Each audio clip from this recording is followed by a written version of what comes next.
생활과 윤리를 선택한 영광고등학교 친구들 안녕하세요. 자, 생활과 윤리 이론 시간입니다. 오늘은 지난주에 이어서 교실에서 했던 서양윤리의 접근 두 번째 시간인데요. 교과서에 나와 있는 필기 한번 선생님하고 같이 확인하고 시작해 보도록 할게요. 우리 이번 단어는 지금 무엇을 하고 있냐면요. 바로 규범 윤리학 중에서 그리고 이론 윤리학 중에서 서양 윤리에 들어가는 부분 중에서 의무론을 했고요. 그리고 오늘은 공리주의, 덕윤리 이렇게 진도를 나갈 계획입니다. 교과서 필기 한번 다 같이 살펴볼게요. 서양윤리 안에 들어가는 것은 의무론, 공리주의, 덕윤리 세 가지가 있었고요.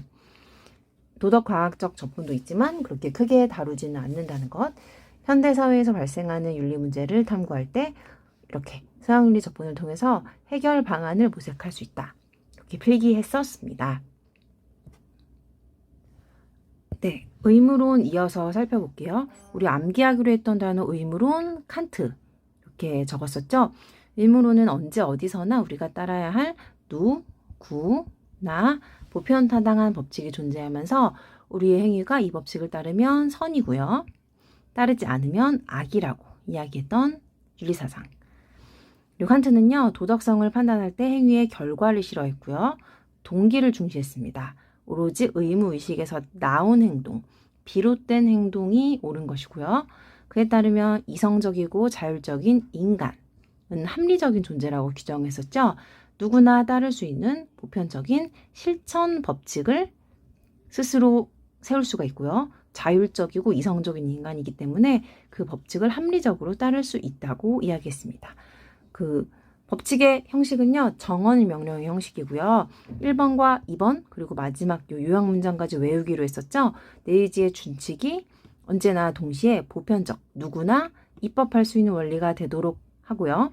두 번째, 너 자신이나 다른 사람의 인격은 동시에 목적으로 대하는 것이지 수단으로 대하면 안 된다. 라고 얘기해서 보편화 가능성과 인간 존엄성을 이야기했습니다. 정언 명령의 설명과 가언 명령, 그러니까 칸트가 좋아하지 않았던 가언 명령의 내용까지도 전부 다 교과서에서 확인했고요.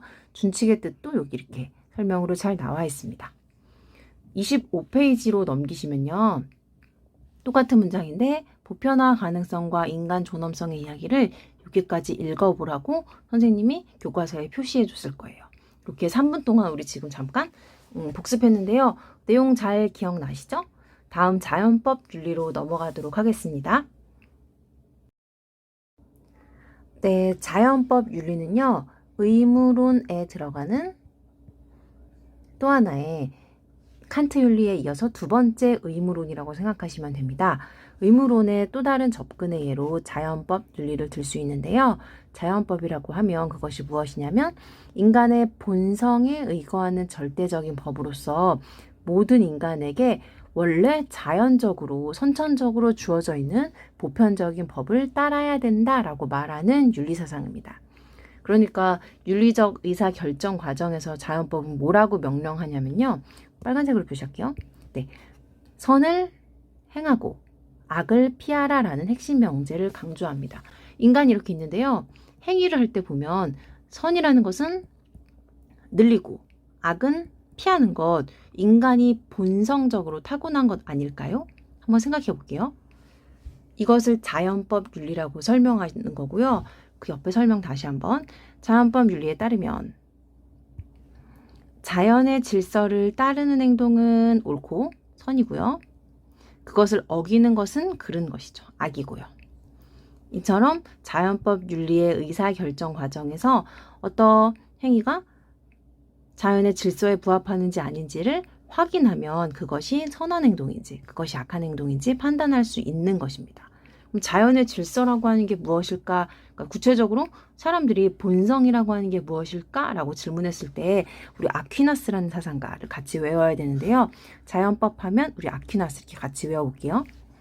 인간을 이렇게 봤습니다. 인간이 본성적으로 지니는 자연적 성향을 존중하는 것을 자연법이라고 하는데요. 이거 외워볼게요. 자기의 생명을 보존하는 것, 1번. 두 번째는 종족을 보존하는 것. 그러니까 우리의 인간종이라고 하는 생명을 보존하는 것.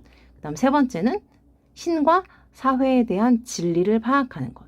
그러니까 신은요, 그 중세 그리스도교 신인데요. 하나님 계신 것과 그다음 사회에 대해서 어떠한 진리가 있을까? 이것을 파악하려고 하는 것을 선으로 본 것이죠.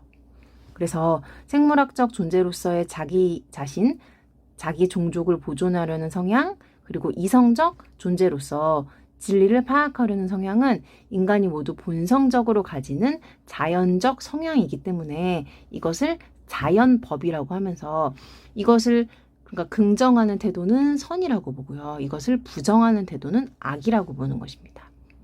이러한 자연적 성향으로부터 자연법 윤리는 생명의 불가침성, 맞죠?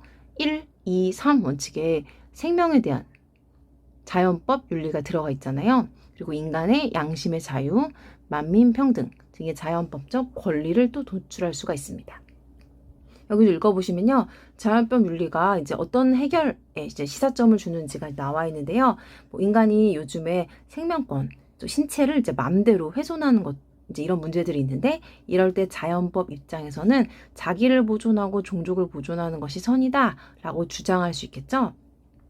그래서 자연법 윤리를 이제 머릿속에 의무론의 한 가지로 담아두시고요. 시험에 많이 나오는 것은 물론 칸트와 공리주의인데 의무론 안에 자연법이 이렇게 들어가 있다는 것은 머릿속에 넣어두셔야 합니다. 그리고 아래 나와 있는 칸트의 윤리적 의사결정 과정 같이 한번 읽어보도록 할게요. 자, 선생님하고 같이 밑에 개념을 같이 읽어볼 텐데 거기 나오는 것 중에 단어 하나만 표시해 볼게요. 행위. 그러니까 인간에 대해서 우리 지금 배우고 있는 거 맞잖아요. 인간의 그 어떤 사람의 어떤 품성을 갖고 있냐, 뭐 어떤 성격이냐 이런 것보다는 그 인간의 이제 단편적인 행위에 대한 이야기거든요.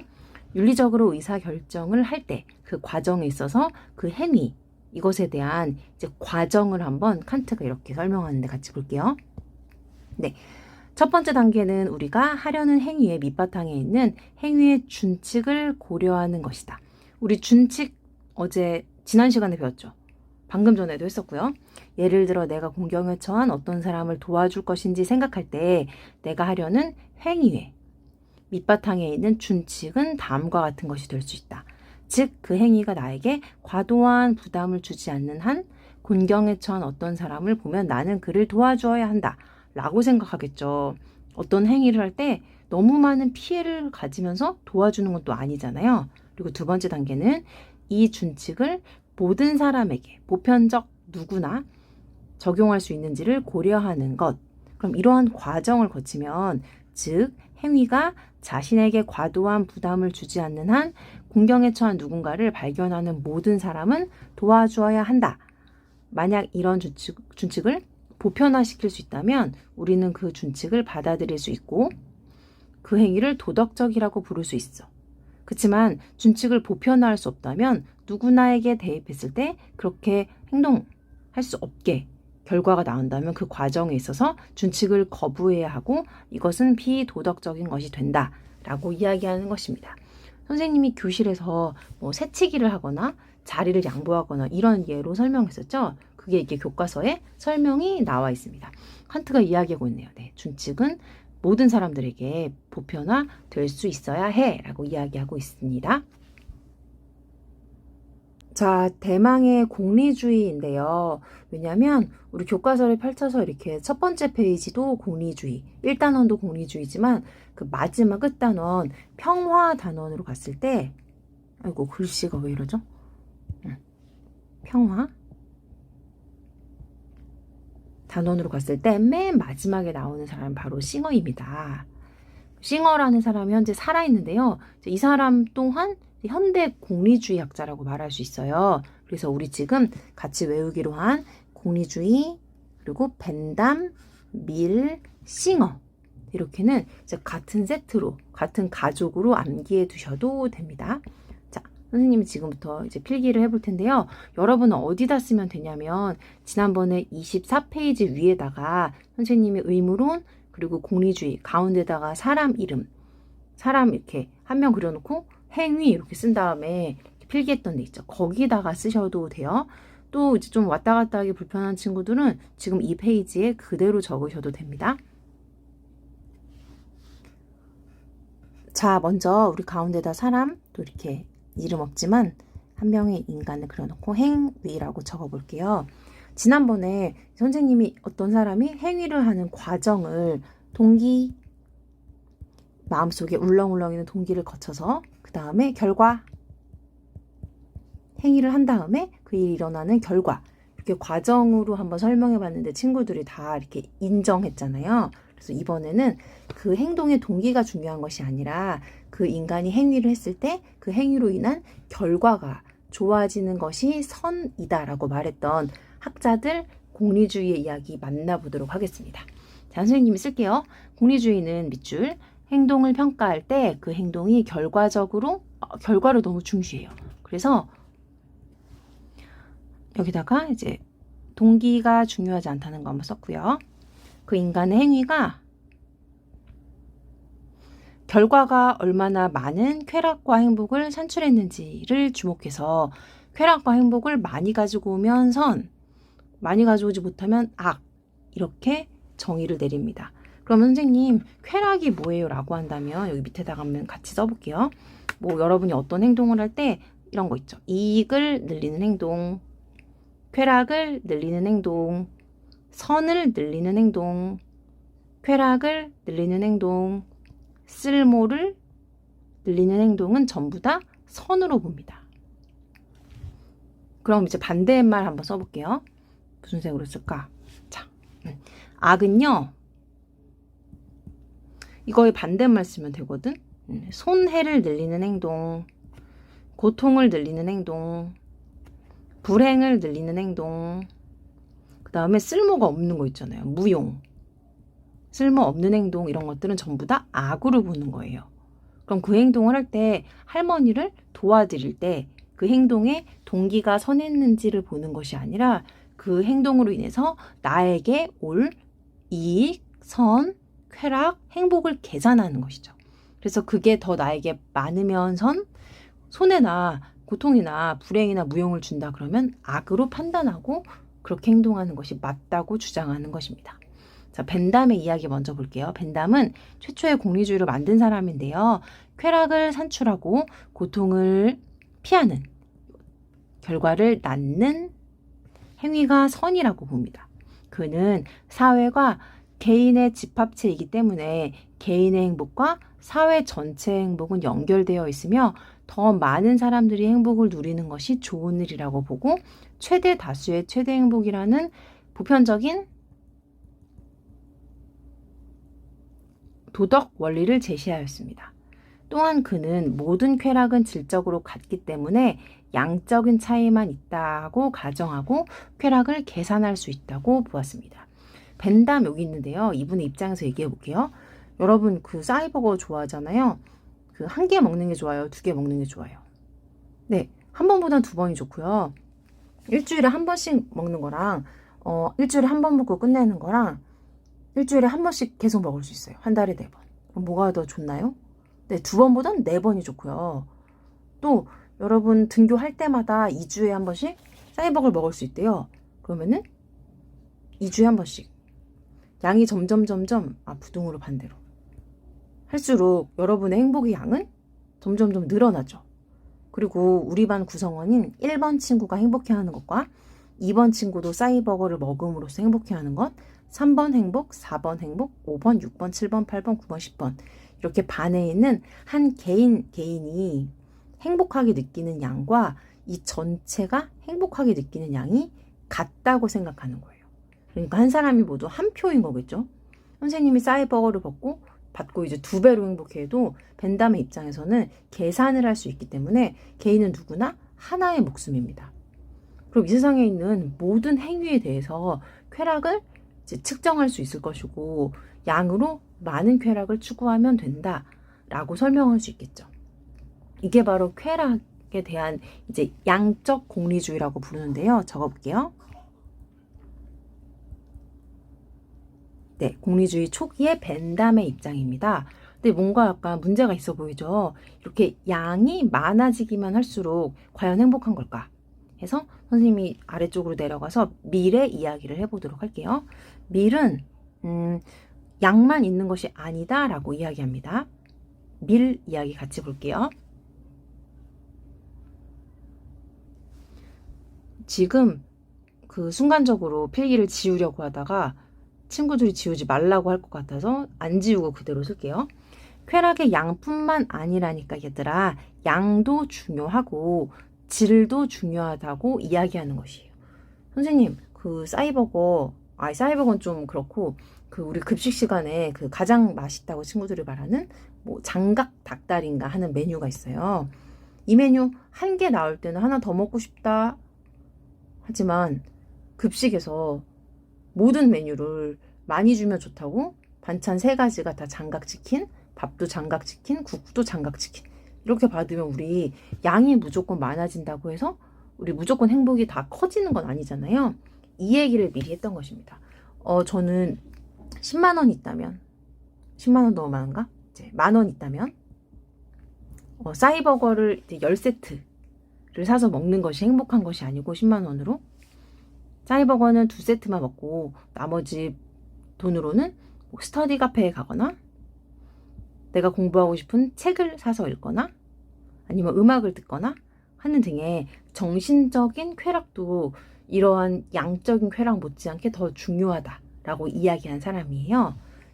9번째 줄, 10번째 줄에 밑줄 그어볼게요. 그는 낮은 수준의 쾌락과 높은 수준의 쾌락을 모두 경험하고 그 질적인 차이를 평가할 수 있는 사람만이 어떤 쾌락이 질적으로 우월한지 판단할 수 있다. 네, 그러니까 싸이버거를 많이 먹어본 사람은, 많이 먹기만 해본 사람은 책을 읽거나 음악을 듣거나 이런 고상한 정신적 쾌락에 대해서는 얘기할 수 없는데요. 많이도 먹어보고 이러한 정신적인 쾌락도 느껴보는 사람은 2가지 중에서 어떤 것이 더 우월한지를 판단할 수 있다고 하는 것이죠. 그래서 그 벤담의 초기 양적 공리주의에 이어서 이번에는 질적 공리주의라고 필기해 보도록 하겠습니다. 선생님이 칠판에다 글씨 쓰는 건 진짜 자신 있는데요. 요 패드는 진짜 아무리 잘 쓰려고 해도 좀 한계가 있는 것 같아요. 좀 더 연습해서 그 깔끔한 필기 보여주도록 할게요. 그리고 밑에 나와 있는 여기에 뭐 행위 공리주의, 규칙 공리주의 이런 것들이 나오는데 이것은 선생님이 이번에 우리 3월 모의고사 본 다음에 그 다음에 우리 친구들이 어디까지 학습해야 되는지 판단하고 그 다음에 나가보도록 할게요. 여기다 이렇게 필기해 놓을게.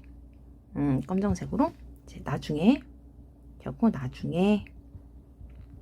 라고 써놓도록 하겠습니다. 그 공리주의에 대한 이야기는 선생님이 지금 필기해준 내용과 함께 외워야 되는 단어 같이 보시면 돼요. 표시 한번 해볼까요? 네, 외워야 되는 단어는 공리주의, 그 다음에 결과, 쾌락과 행복 하시고요. 공리주의자 벤담은 쾌락, 고통 똑같은 말 나오죠? 결과가 선이다. 사회는 개인의 집합체. 그리고 최대 다수의 최대 행복. 그리고 양적 공리주의, 쾌락 계산법, 밀은 질적 공리주의. 그리고 우리 필기 하나만 더 해보도록 할게요. 여기다가 공리주의의 전체에다가 여기다가 하나 더. 이 말이 더 많이 나오는 것 같아요. 선생님 생각해 보니까 이익이나 선이나 쓸모나 유용하거나 쾌락을 행복을 가져다 주는 행위가 선이다 라고 정리할게요. 다시 한번 공리주의의 일반적인 정의에서 이익, 선, 쓸모, 쾌락, 행복, 유용과 같은 것들을 올려주는 것이 선, 유용함 말하는 거예요. 그리고 나머지 것들은 악 이렇게 정리해 두세요.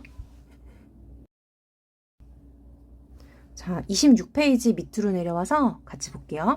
공리주의가 현대 윤리를 해결하는데 시사점 최대다수의 최대 행복이라는 보편적인 도덕 원리를 통해서 하나의 해법을 제시하고요. 또 변화하는 세계에 탄력적으로 대처할 수 있는 융통성이 가장 좋은 결과. 아까 말했죠. 다시 한번 쓸까요? 행위에 쓸모, 유용, 행복, 쾌락 이런 것들을 올려주는 행동 이런 게 선이라고 했으니까 어떤 좋은 결과를 가져오는데 대안을 도출할 수 있다. 이렇게 해주시고요. 벤담이 얘기한 쾌락과 고통의 계산법. 벤담의 책 이름 기억할게요. 도덕, 입법의 원리 서설. 무슨 뜻이냐면 법을 세우는데 이제 벤담이 입법관이었거든요. 그러니까 법률가였는데 법을 세울 때의 원리와 도덕을 세울 때의 원리는 같다라고 말하는 건데 무슨 원리냐면 쾌락과 고통의 원리죠. 법을 세우는 것도 사람들이 고통은 피하고 쾌락은 추구하고 맞죠? 자, 쾌락과 고통만이 이것을 평가함에 있어 고려해야 될 것은 강력한지 지속 가능한지 확실한지 원근성 가까운 곳에 있고 멀리 있는 것인지 이거에 대해서 고려해야 된다고 합니다. 그래서 쾌락과 고통의 가치가 그것을 낳는 행위의 영향을 평가한다는 목적을 위하여 고찰되는 경우에는 다산성 그리고 밑에 내려와서 순수성을 계산에 넣어야 된다고 합니다. 그리고 범위, 쾌락과 고통을 받는 사람들의 수도 고려해야 된다고 이야기하는 것입니다. 그러니까 밑에 읽어보면 너무 쉬워요. 벤담은 쾌락과 고통을 계산할 때 어떤 기준으로 계산하냐라고 질문했을 때 이렇게 말하는 거거든요. 얼마나 강력한지, 강력성, 여기 있죠? 얼마나 지속적인가. 그 쾌락을 가질 때 지속을 오래 시키는 건 좋은 쾌락, 지속을 짧게 하는 건 나쁜 쾌락, 얼마나 확실하게 우리한테 주어지는가, 그리고 얼마나 신속하게 가까운 곳에서 이루어지는가, 다른 쾌락과 고통을 얼만큼 산출하는가. 하나의 쾌락으로 인해 다른 쾌락을 좀 더 이렇게 산출하는 경우가 생기겠죠. 그리고 얼마나 순수한가, 그리고 얼마나 많은 사람에게 쾌락과 고통을 주는가. 이렇게 1, 2, 3, 4, 5, 6, 7, 7가지를 기준으로 제시하였습니다. 네, 여러분은 이 7가지를 전부 다 암기할 필요는 없는데요. 선생님이 다른 것과 섞어놨을 때 오답에 해당되는 걸 고를 수 있을 정도로만 학습하시면 됩니다. 그리고 모든 사상에 다 장점만 있는 것은 아닌데요. 여기 와서 보면 공리주의의 한계라고 되어 있어요. 뭐 쾌락과 행복을 추구하는 것은 뭐 바람직하지만 동기를 소홀히 하기 때문에 결과가 비도덕적이어도 그게 좋은 것처럼 이제 생각하게 되는 것. 그리고 다수의 이익을 위해서 이제 다 행복을 많이 추구하면 좋다고 주장하잖아요. 소수의 권리를 침해하는 것. 이런 것들을 이제 공리주의 한계로 보고 있기 때문에 나중에 사례로 같이 접하면 공부하는데 훨씬 도움이 될 것 같습니다. 같이 익혀 놓을게요. 자, 오늘의 마지막 주제인 덕윤리입니다. 먼저 외워야 되는 단어 표시하고 그 다음에 선생님이 설명하도록 할게요. 사람 이름은요. 고대 사람인 아리스토텔레스, 우리 지난번에 한번 배웠었고요.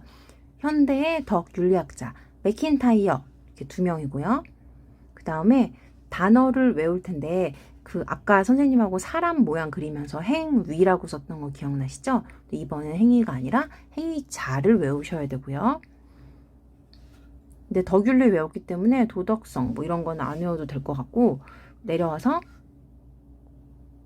공동체 암기할 거고요. 11번째 줄에 구체적, 맥락적 이렇게 외워보도록 할게요. 자, 필기볼펜으로 넘겨서 네, 먼저 덕윤리를 이제 설명할 때 지난번에 선생님이 이렇게 사람 이름 그리고 얼굴을 그리고 행위라고 했었잖아요. 사람이 어떤 행위를 할 때 동기를 먼저 생각하고 행위를 한 다음 결과를 예측하는 우리 의무론과 그리고 공리주의 이렇게 2가지를 배웠었죠. 비교하는 구도에서.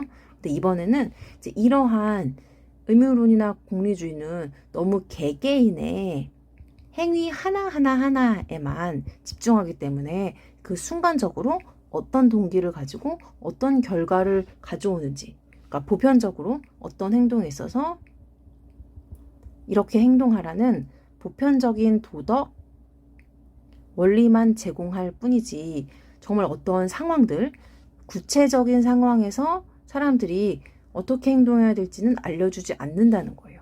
그러니까 원리만 있는 것이지 정말 그 사람의 품성이 착하고 내면적으로 도덕성이 강해서 그 순간마다 착한 행동을 하지는 않는다는 거예요. 강력하게 표시해 보겠습니다. 그래서 이런 행위 중심의 윤리학을 비판하고 나선 것이 바로 덕윤리입니다. 그럼 우리는 이렇게 개개인의 간단한 원리, 행동 원리를 지침으로 제공하는 게 아니라 우리는 행위 자의 유덕한 품성, 그러니까 한 사람 한 사람한테 덕 있는 사람이 되라 라고 이야기할 것을 주장한다는 뜻이에요. 이해되시죠? 그러니까 도덕적인 행동을 했었어도 여기서는 단적으로 그 원리만을 적용해서 그 개별 행위에서 할머니를 자리 도와주는 행동, 잃어버린 물건을 찾아주는 행동, 새치기를 하지 않는 행동, 거짓말을 하지 않는 개개별의 행동을 할 수 있지만 그것은 너무나 개인적이고 어떠한 구체적인 지침을 마련해주지 않는다는 것이죠. 해서 볼게요. 이것들을 비판하면서 우리는 행위가 아니라 행위자를 중심으로 하는 윤리학이야 라고 이야기합니다. 아리스토텔레스의 사상에 뿌리를 둔 현대 덕윤리는 의무론과 공리주의가 행위자의 내면적 도덕성과 인성을 간과했다. 그래서 개인의 자유와 권리를 지나치게 강조해서요. 맞죠? 공동체가 중시하는 용기, 진실성과 같은 덕목을 무시한다고 비판하는 것이죠. 그러니까 품성이 좋은 사람, 인품이 좋은 사람을 만들려고 하는 것이 아니라 개개인이 그 행동에서만 단적으로 행동만 잘하면 돼 라고 이야기하는 것이죠. 그래서 의무론과 공리주의의 한계를 극복하고자 하는 덕윤리는 윤리적으로 옳고 선한 결정을 하려면 유덕한 품성을 길러야 하고요. 이러한 품성을 갖추려면 옳고 선한 행위를 습관화해서 자신의 행위로 내면화하는 것입니다. 두 글자 한번 써볼게요. 어떻게 하면 되냐면 반복하면 됩니다. 그 용기 있는 행동 같은 것도 반복하면 되고요. 절제 있는 행동도 반복하면 되고요.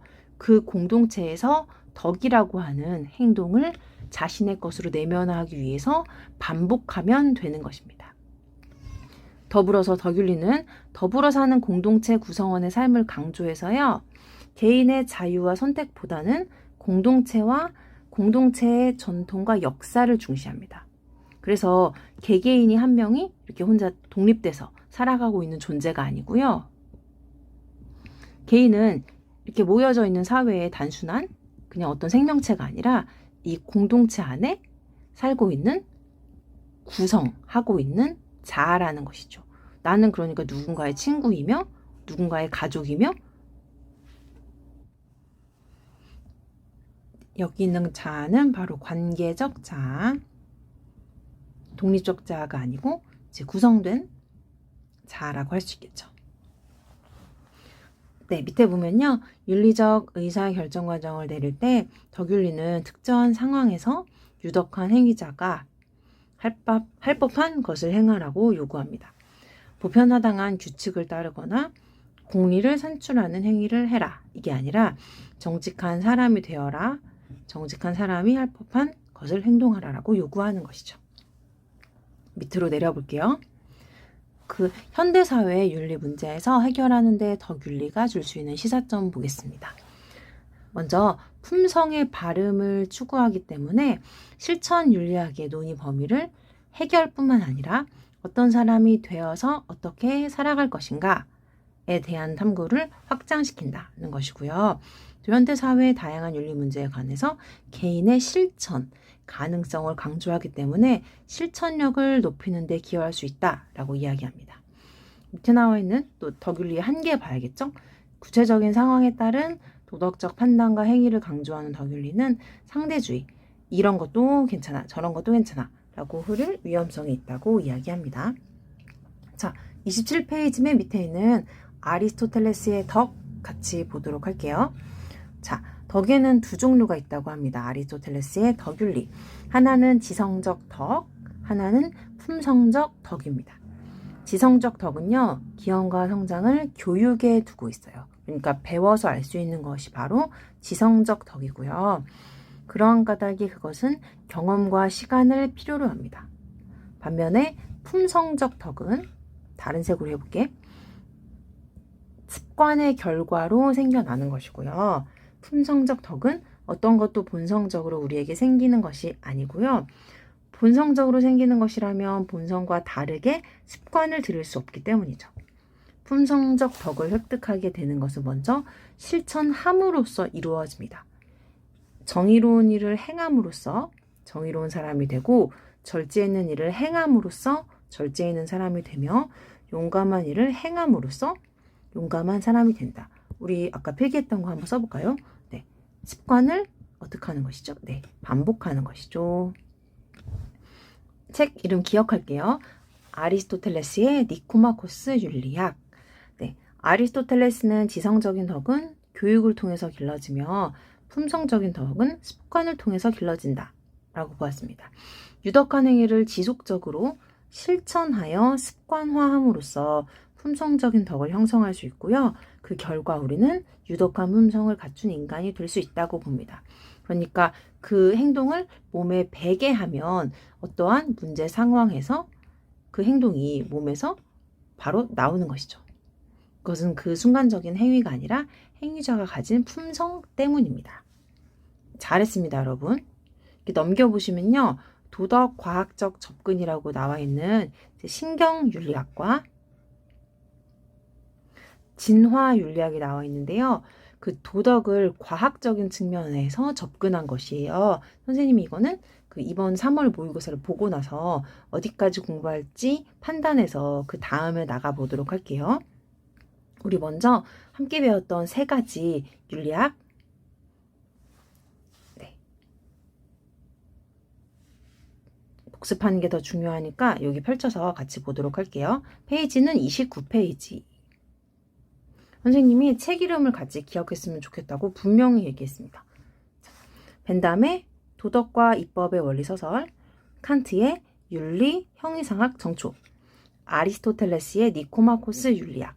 여기다 선생님이 정리를 한번 해보면요. 습관을 써볼게요. 먼저 행위자의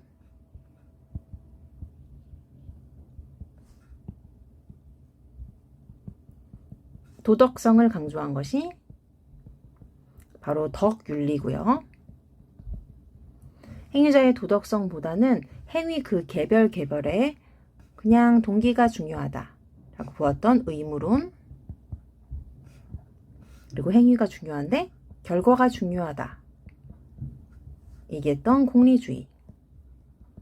그래서 우리는 지금 1가지, 2가지, 3가지를 같이 공부했습니다. 한번 같이 읽어볼게요. 먼저 공리주의. 선생님이 얘들아 반대로 필기했네요. 이 순서인데 지금 의무론은 여기 나와 있고요.